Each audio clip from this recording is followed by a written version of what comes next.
Hey there, beautiful souls. Welcome back to CEO Love Diaries, your go-to spot for heart-pounding love stories where ordinary girls like you and me stumble into the arms of the most powerful men in the world.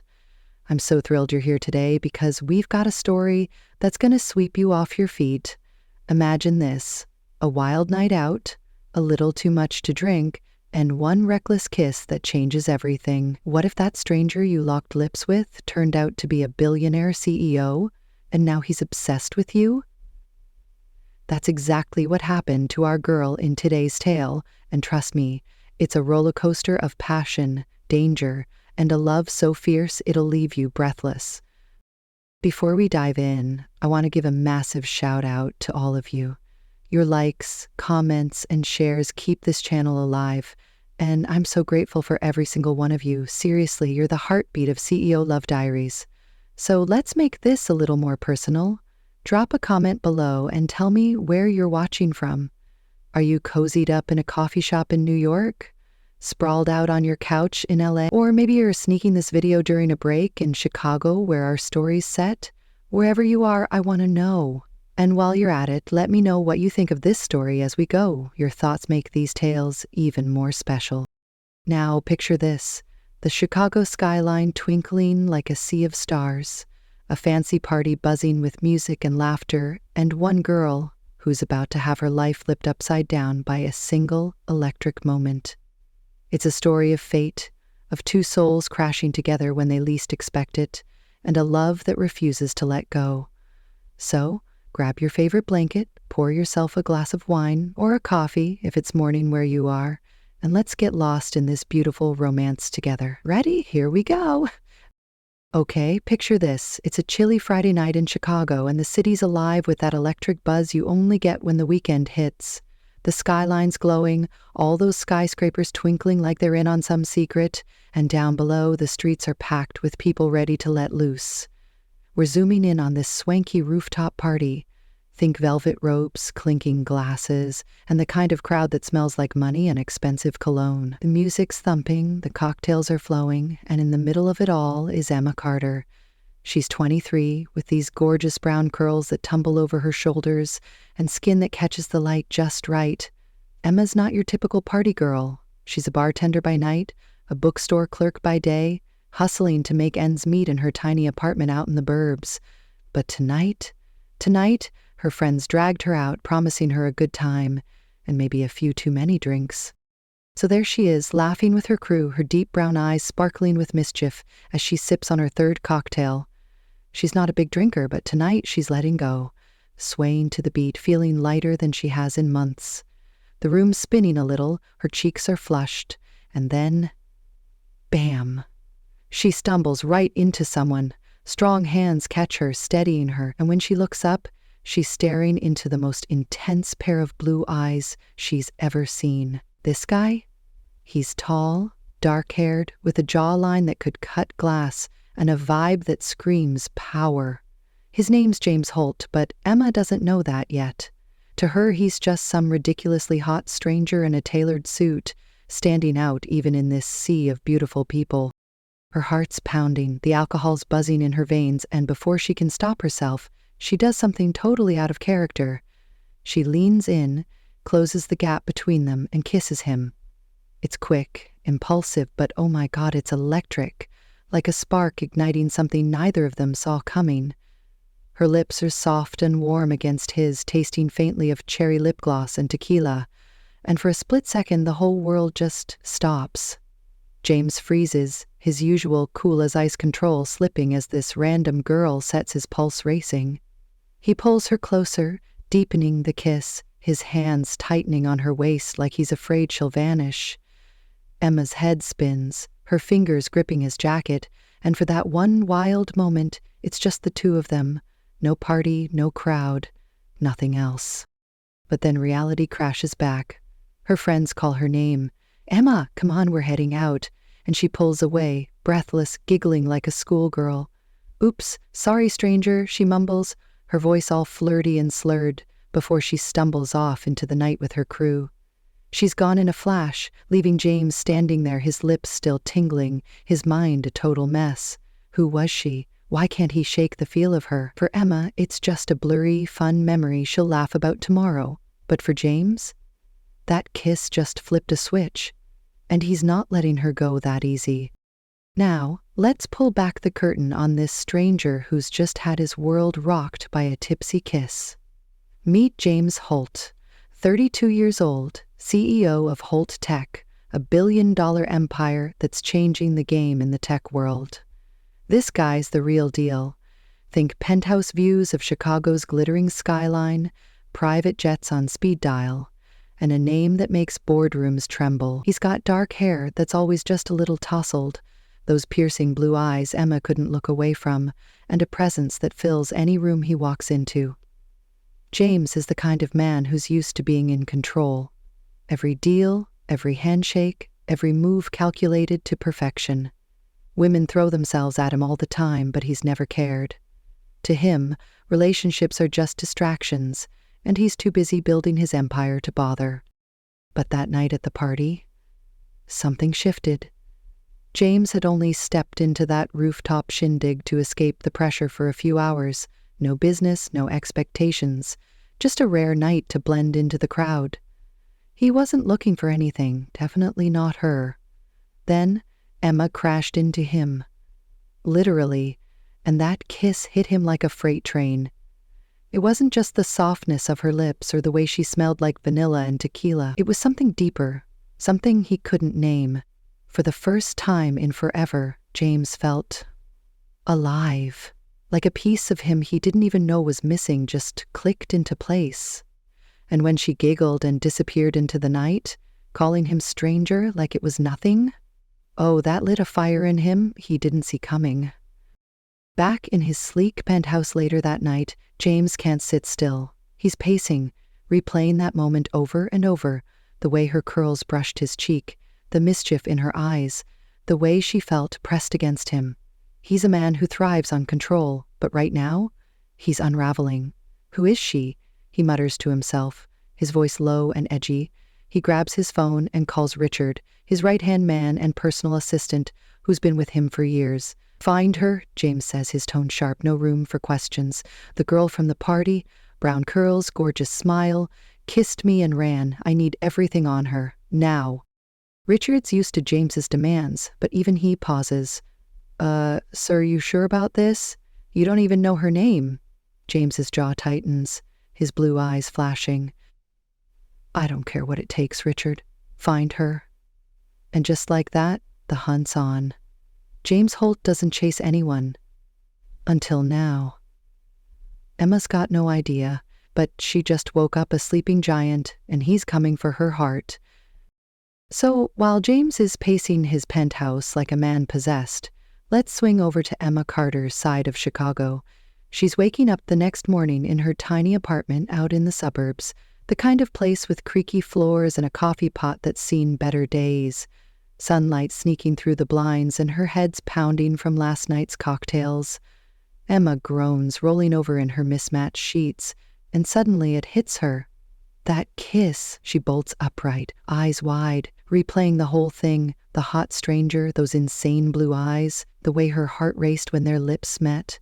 Oh my God, I kissed a random guy, she mutters, half laughing, half mortified. But there's this little flutter in her chest she can't shake, even if she chalks it up to too much tequila. Emma's 23, scrappy and independent, juggling 2 jobs to keep the lights on. By day, she's behind the counter at Brew Haven, a cozy little coffee shop downtown, slinging lattes and dodging rude customers. By night, she's shelving dusty novels at Second Chance Books, a quirky bookstore where the owner lets her sneak reads during slow hours. She's got big dreams, maybe opening her own cafe one day, but for now, she's just hustling, keeping her head down. That party last night? Total fluke. Her friend Mia practically dragged her there, promising it'd be fun, and, yeah, it was, until she made out with Mr. Mystery and bolted. Fast forward to Monday. Emma's at Brew Haven, apron tied on, juggling trays like a pro. It's a typical chaotic shift, coffee orders piling up, the espresso machine hissing, when the door chimes and he walks in. James Holt, in all his tailored suit glory, strides right up to her counter like he owns the place. Those blue eyes lock onto her, and Emma freezes mid-pour, nearly spilling a cappuccino. "You," she whispers, her voice barely audible over the cafe noise. He smirks, leaning in just enough to make her pulse jump. Emma Carter, right? Hard to forget a girl who kisses like that. Her jaw drops. How does he know her name? She's equal parts freaked out and flustered, her cheeks burning as she stammers, what are you doing here?" James doesn't flinch, just slides a business card across the counter, Holt Tech emblazoned in gold. "I couldn't stop thinking about you," he says, voice low and smooth, like he's confessing a secret. "Go out with me, Emma. One date." She blinks, gripping the counter for dear life. This guy's intense, way too polished for her messy little world, and every alarm bell in her head screaming, "Run!" "I don't even know you," she shoots back, trying to sound tough, but her voice wavers. James tilts his head, that smirk deepening. "Then let's fix that." He's not begging. He's telling her, like he's already sure she'll say yes. Emma's torn. Part of her wants to toss his card and forget him. Guys like that are trouble, right? But those eyes, that voice, they're pulling her in, and she hates how much she likes it. "I'm working," she mutters, turning away, but deep down, she knows this isn't the last she'll see of him. Emma might have brushed James off at the coffee shop, but if she thought that'd be the end of it, she's got another thing coming. James Holt isn't the kind of guy who takes no for an answer, not when it's something he wants this bad. And trust me, he wants Emma like he's never wanted anything in his life. That kiss flipped a switch in him, and now he's all in, like a man on a mission. The next few days he turns into her shadow. Not creepy, mind you, but persistent. It starts small. A bouquet of roses shows up at Brewhaven the next morning. Deep red petals with a note that just says, "Thinking of you, Jay." Emma rolls her eyes, but she can't help the little grin tugging at her lips as she tucks the card into her apron pocket. Then it escalates. A sleek gift box arrives at Second Chance Books. Inside, a delicate silver bracelet that probably costs more than her rent. She doesn't wear it, but she doesn't send it back either. It's sitting on her dresser, catching the light every time she walks by. Texts start popping up on her phone too, from a number she doesn't recognize, but knows damn well who it's from. "You're on my mind, Emma. Give me a chance." She doesn't reply, but she doesn't block him either. It's like he's weaving this web around her, and she's caught between pushing him away and wondering what it'd be like to let him in. Then comes the night that changes everything. It's late, past 10 p.m., and Emma's locking up the bookstore. The Chicago streets are quiet, just the hum of traffic and the glow of streetlights. She's bone-tired, her feet aching from a double shift, when she steps outside and freezes. There he is, James, leaning against a black Rolls-Royce parked at the curb, his suit jacket slung over one shoulder like some GQ cover come to life. Those blue eyes catch hers, and her stomach flips. "What are you doing here?" she asks, crossing her arms, trying to play it cool even though her heart's hammering. He steps closer, hands in his pockets, that maddening smirk on his face.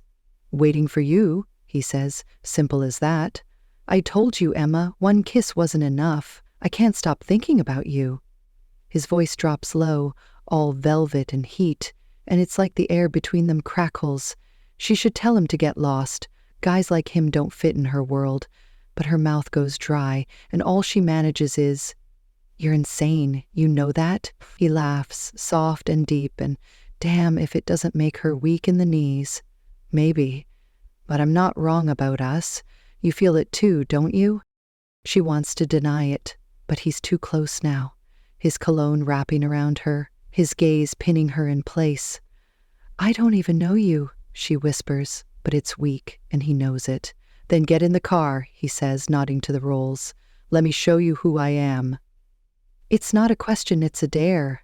Emma hesitates, her sensible side screaming to walk away, but that flutter from the party's back, stronger than ever. Against every ounce of better judgment, she sighs. Fine, one ride.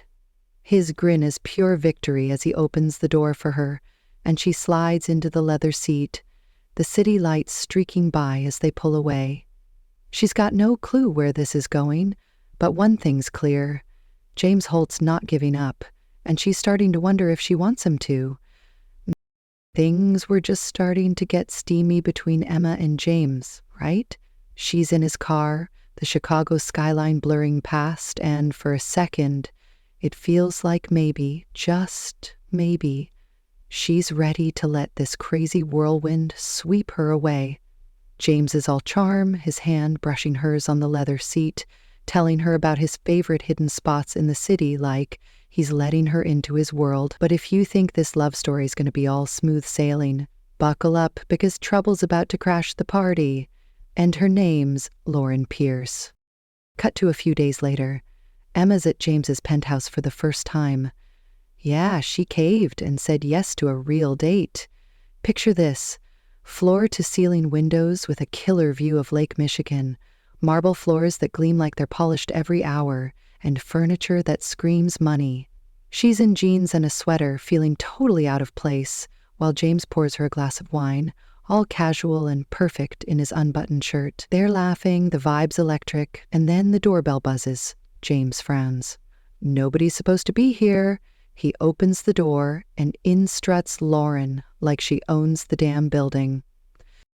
Lauren Pierce is drop-dead gorgeous. Think long blonde hair, emerald green eyes, and a body hugged by a dress so tight it's practically a second skin. She's 30, a New York socialite with a past tied to James, and she's got this smirk that says she knows something you don't. "James, darling," she purrs, brushing past him like Emma's not even there. "Miss me?" Emma's stomach drops. Who the hell is this? James goes rigid, his jaw clenching so hard you can see the muscle twitch. "Lauren, what are you doing here?" he snaps, voice like ice.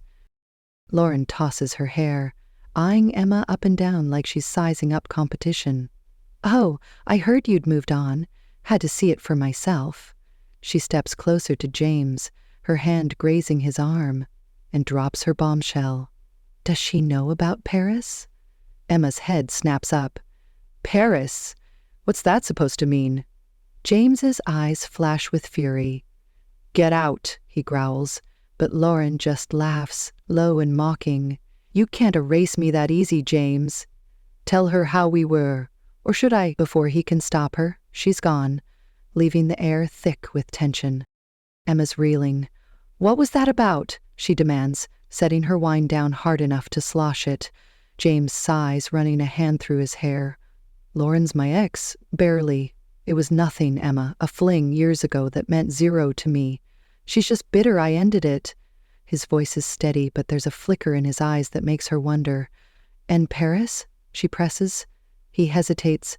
Just a beat, but it's enough. A stupid trip. She tagged along, tried to make it something it wasn't.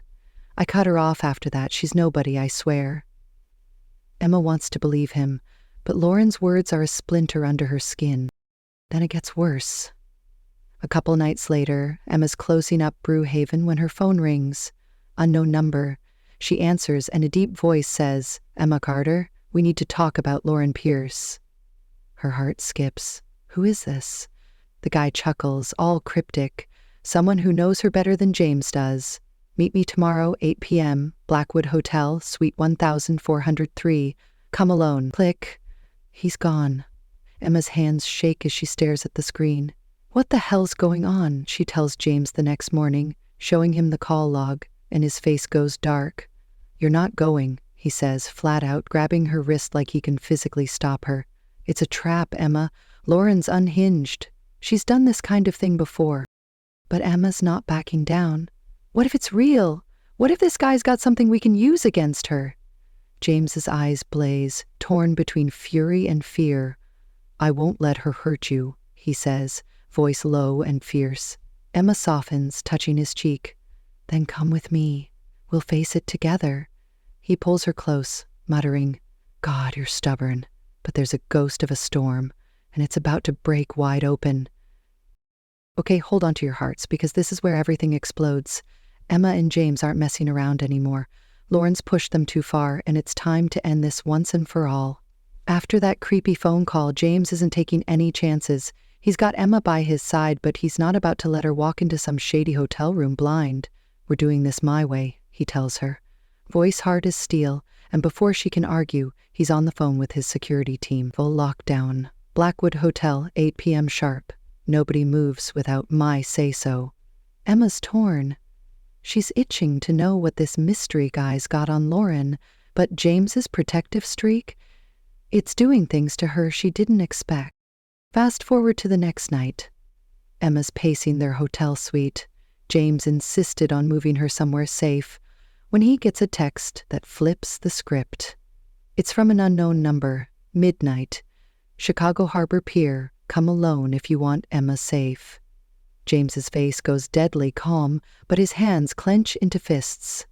"It's her," he mutters. "Lauren, you can't go. It's a setup." He turns to her, cupping her face with a gentleness that doesn't match the storm in his eyes. "I have to, Emma. She's not getting near you." Before she can protest, he kisses her, hard, desperate, like he's pouring every ounce of himself into it. "Trust me," he whispers. Then he's out the door. Midnight hits, and the Chicago Harbor Pier's eerie as hell. The wind's howling off the lake, waves slamming against the wooden planks, and James steps out of his car, alone, or so it looks. His suit's crisp, but his jaw's tight, blue eyes scanning the shadows. A black sedan rolls up, headlights slicing through the dark, and out steps Lauren. She's all red lipstick and confidence, heels clicking like she's walking into a boardroom, not a trap. "James," she purrs, sauntering closer. "Knew you'd come running." "What do you want, Lauren?" he snaps, voice cutting through the wind. She smirks, circling him like a shark. "You think you can just ditch me for some bartender and live happily ever after? I want her gone, James, out of your life, or I'll make it hell for both of you." His blood runs cold, but he doesn't flinch. "You touch her and you'll regret it," he growls, stepping closer. Lauren laughs, sharp and bitter. "Oh, I'm not scared of you anymore." That's her cue. She raises a hand, and two hulking guys in black masks step out of the shadows, fists clenched. Emma was right. It's a trap. But Lauren's underestimated James. Before her goons can move, a gunshot cracks through the night. Loud, deafening, one guy drops, clutching his leg, and the second barely turns before another shot takes him down. Lauren spins, eyes wide, as James's security team emerges from the darkness. 6 guys in suits, guns drawn, surrounding her like a vice. James smirks, dark and dangerous. "Did you really think I'd come alone?" Lauren's bravado crumbles. You set me up," she stammers, stumbling back. "You set yourself up," James fires back, voice lethal. "This ends now." His team moves fast, grabbing her arms as she shrieks, kicking uselessly. "This isn't over, James," she yells, but it's a hollow threat. She's done. He doesn't even watch as they haul her off, just turns and heads back to his car, adrenaline still pumping. Back at the hotel, Emma's a wreck, pacing by the window when James bursts in. She runs to him, throwing her arms around his neck, tears spilling over. "You're okay," she chokes out, clutching him like he might vanish. He holds her tight, burying his face in her hair. "I told you, nothing's taking me from you," he murmurs, voice rough with relief. "Lauren's gone, and they've won, for good." After that wild night at the pier, the storm's finally over. Lauren's out of the picture, locked up or sent packing, doesn't matter which, and the air feels lighter, like Emma and James can finally breathe. It's dawn when they get back to his penthouse, the Chicago skyline turning gold as the sun creeps up over Lake Michigan. Emma's still shaky, curled up against James on his massive leather couch, his arm wrapped around her like a shield. She looks up at him, those brown eyes soft and glistening, and whispers, "You really meant it, didn't you? You'd do anything for me." James brushes a curl off her cheek, his voice low and steady. "Everything, Emma. You're my world now." That's when it hits him. He's not waiting another second. The next morning, Emma's still asleep, tangled in his silk sheets when James slips out of bed. He's got a plan brewing, and by the time she wakes up, he's on one knee beside her, a little velvet box in his hand. Her eyes flutter open and she gasps, sitting up so fast the covers slide off. "James, what?" she starts, but he cuts her off, popping the box open to reveal a diamond ring that sparkles like the lake at sunrise. "Marry me, Emma," he says, voice thick with emotion. "Today. I don't want to waste another day without you as my wife." Tears spill down her cheeks, and she's laughing through them, nodding like crazy. "Yes, James. Yes, 1,000 times yes." She dives into his arms, and he kisses her like it's the first time all over again, deep and desperate and full of forever. By noon, James has turned his penthouse into a dream wedding venue, the rooftops dripping with white roses and fairy lights, a little arch set up with the city sprawling out behind it. Emma's in a simple white dress that hugs her curves just right, her curls loose and wild, and James can't take his eyes off her. They say their vows with just a handful of friends, her crew from Brewhaven, his assistant Richard cheering them on. "You crashed into my life with that kiss," Emma says, voice trembling, "and showed me love I never knew I could have. I'm yours, always." James grips her hands, eyes shining. "You're my heart, Emma.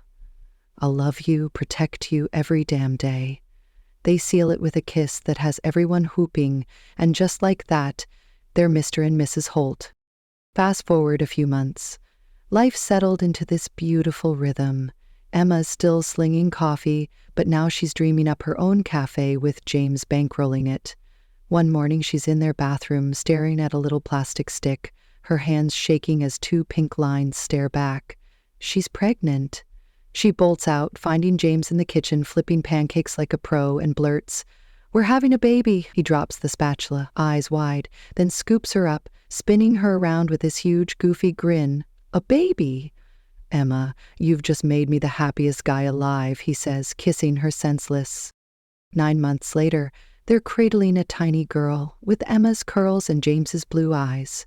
They're a family now, tangled up in love that started with a drunken kiss and grew into forever. Emma smiles at James over Lily's head and whispers, "Best mistake I ever made." He pulls her close, murmuring, "Best night of my life."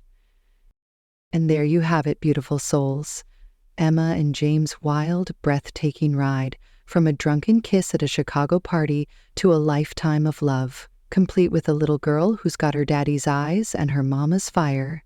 Can you believe it all started with one reckless moment? That's the magic of fate, right?